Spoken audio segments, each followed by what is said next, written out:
Assalamualaikum warahmatullahi wabarakatuh. Baik teman-teman, kembali lagi bersama saya. Seperti biasa, ini malam hari teman-teman. Mohon maaf karena kita sempat bikin videonya hanya malam hari, karena di siang hari kita terbentur dengan kegiatan yang kebutuhan juga teman-teman. Nah, di video kali ini kita akan membahas tentang merawat anak domba ya teman-teman, supaya bagus gitu. Walaupun anakan keturunan dari domba yang kurang bagus, tapi kita harus memaksimalkan itu teman-teman. Oke teman-teman, lanjut saja ke video selengkapnya. Nah, baik teman-teman, ini dia domba-domba kita.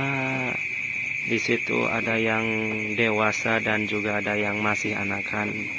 Masih sedikit sih, kita baru punya total semua 8, 3 indukan, 1 darah dan 1 jalu ya teman-teman. Yang 3-nya lagi ini anakan dari 2 indukan teman-teman. Nah, di sini kita akan membahas tentang bagaimana caranya supaya domba kita ini yang anakan tumbuh baik, bagus. Itu mau di pertumbuhan badannya ataupun di pertumbuhan tanduknya nih, seperti ini teman-teman. Lihat. Oke. Nah, kalau kita ingin mendapatkan ini anakan yang bagus itu tentunya harus dengan indukan yang super juga ya. Nah, itu kemungkinan besar tapi tidak 100% terjadi ya teman-teman. 80-20% untuk terjadinya itu. Walaupun indukannya bagus, betinanya bagus, jantan ini bagus, anaknya tidak selalu menjamin untuk bagus ya teman-teman. Tapi 80% jadi bagus. Semuanya bisa terjadi ya teman-teman. Nah, yang jadi permasalahan itu kita kesampingan saja karena itu proses perkawinannya ya. Nah, kita akan membahas tentang setelah dilahirkannya anak-anak ini nih, anak-anak domba ini. Bagaimana kita mengurusnya. Nah, ini anak domba ini 2 dari indukan, andaknya 3. 1 indukan ada 2 anaknya dan 1 indukan 1.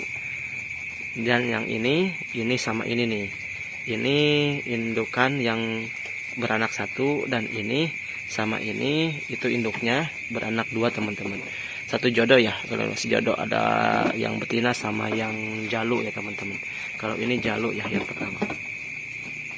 Nah, di sini kita yang harus diperhatikan terhadap anak-anak domba ini adalah yang pertama itu bukan anaknya ya teman-teman. Karena pas waktu lahir nih, pas baru dilahirkan, ini anak-anak ini, anak domba ini belum bisa makan rumput lah. Masih menyusu ke ibunya, ke induknya teman-teman. Jadi yang harus diperhatikan adalah induknya teman-teman. Kecukupan gizi induknya, terus juga supaya tidak stres gitu ya teman-teman. Jadi kita yang harus dilakukan itu adalah kita harus mempersiapkan indukannya supaya siap untuk menyusui anak-anaknya gitu. Sampai lepas aja menyusuinya gitu, nyusunya. Tapi kan kalau udah agak gede seperti ini mungkin bisa dibantu juga dengan dengan rumput gitu ya. Bukan hanya intens atau full susu dari ibunya ya, enggak juga. Terus misalkan kalau indukannya kurang bagus dalam menyusui anak-anaknya, mungkin bisa dibantu sama kita dengan susu formula ya teman-teman. Tentunya tidak sebagus dengan susu dari induknya ya. Pasti lebih bagus dari susu induknya. Tapi untuk setidaknya ya menumbuhkan, bertahan hidup lah. Kalau indukannya memang tidak bisa untuk tidak bisa menyusui secara bagus, ya kita tambahkan susu formula saja ya teman-teman. Ini domba ini sekitar 2 bulan. Anak domba ini sekitar 2 bulan ya teman-teman. Dan alhamdulillah di sini indukannya bagus-bagus, bisa diandalkan dalam hal menyusui karena anak-anaknya saat menyusui itu tidak kabur ya. Jadi nyantai saja. Santai, anaknya menyusui santai aja, tidak kabur, tidak ditejehan ya. Kalau di sini tidak di jejak ya sama kaki belakangnya. Jadi alhamdulillah. Nah, untuk mendapatkan indukan yang bagus itu kita harus terutama betul supaya tidak stres teman-teman. di kandangnya seperti apa, terus harus sering dikeluarkan juga, jadi terpisah teman-teman.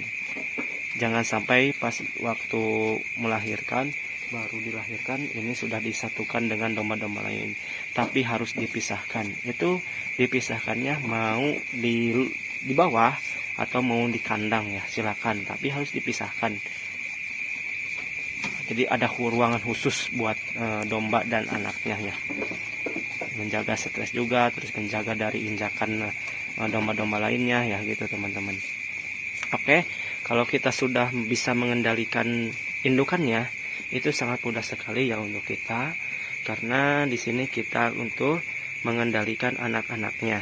Nah, untuk di anak-anaknya, nah ini kan asupan nutrisinya dari susu ibunya sudah cukup, misalkan nih udah teratasi nih untuk masalah indukannya. Ini sekarang masalah anaknya. Kalau di anaknya itu biasanya kalau baru lahir itu di pusarnya ya, udalnya itu suka dikerubungi lalat ya teman-teman. Nah itu kalau tidak diatasi bisa membusuk dan juga bisa menyebabkan yang fatal untuk domba anaknya ya, bisa menyebabkan kematian juga teman-teman. Jadi untuk mengatasi itu kita pakai ada ramuan, bukan ramuan ya, racikan yang dari minyak kletik atau minyak goreng dicampur dengan minyak tanah teman-teman. Itu kita olesi di bagian pusarnya, pusar andaknya, di bagian pusar anak dombanya, sama di bagian tempat keluar itu, tempat keluar kotoran ya teman-teman. Nah itu harus diperhatikan. Nah terus untuk itulah perkiraan selama 1,5 bulan itu bakal dikerubungi lalat ya teman-teman. Jadi kita harus mempersiapkan itu. Terus yang selanjutnya, nah ini mulai memasuki fase makan ya. Nah untuk makan juga seharusnya untuk domba-domba yang kecil ini dihususkan, misalkan pakai apa namanya, pakai rumput-rumput yang muda teman-teman. Jadi jangan yang tua nih, kalau yang tua itu susah untuk pencernaannya. Tapi kita berhubung ini gabresan ya nggak apa-apa lah, kita satukan saja dengan domba-domba dewasa. Tapi bagusnya jangan ya teman, harus pakai ini apa yang masih muda, supaya kan pencernaannya itu belum maksimal ya. Kalau yang muda itu jadi lebih maksimal, menumbuhannya juga pasti berbeda dengan pakan yang tua sama yang muda ya. Nah kalau misalkan ini apa namanya diberi pakan fermentasi bagaimana? Nah kalau diberi pakan fermentasi juga bisa sih, tapi harus sesuai dengan standar, jangan terlalu banyak ya untuk anaknya. Karena di dalam pakan fermentasi itu kan ada takutnya jadi kembung, jadi apa, untuk pencernaan yang kurang kuat gitu teman-teman. Bisa saya juga sudah kasih ini, tapi cuma takarannya sedikit ya kalau untuk pakan fermentasi. Nah jika sudah seperti itu, insya Allah teman-teman, untuk perkembangan badannya itu bagus, baik, sehat. Nah kan kalau sudah sehat kita senang juga ya lihatnya. Kalau lagi malap kayak gini, lahap makannya bisa menjadikan sebuah terapi juga sih menurut saya. Jadi tenang pikiran tuh ngelihatnya. Nah kalau sudah sehat seperti itu, biasanya kita ingin menumbuhkan untuk jalunya nih, ingin menumbuhkan si tanduknya nih teman-teman nih. Kayak gini nih tanduknya, ini seusia ya, ini tanduknya seusia 2 bulan. Nah untuk masalah tanduknya, ini ya benar harus sesuai dengan turunannya kayak gimana.